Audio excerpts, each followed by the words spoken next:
Good morning po mga kababayan. Siya po si Tatay Rolando na taga Pampanga po. Siya po ay andito sa aming tanggapan upang ipabalik po ang kanyang dislocate na dalawang kamay nung taon po. 2019.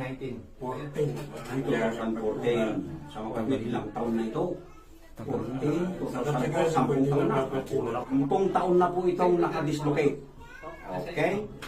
At ang isa pang kamay ni brother, nandito naman po, dislocate din. Siya rin ang kaliwang balikat din. O ito. Parehas, dalawa mga kabayan, ang kanan. Okay, nandito na.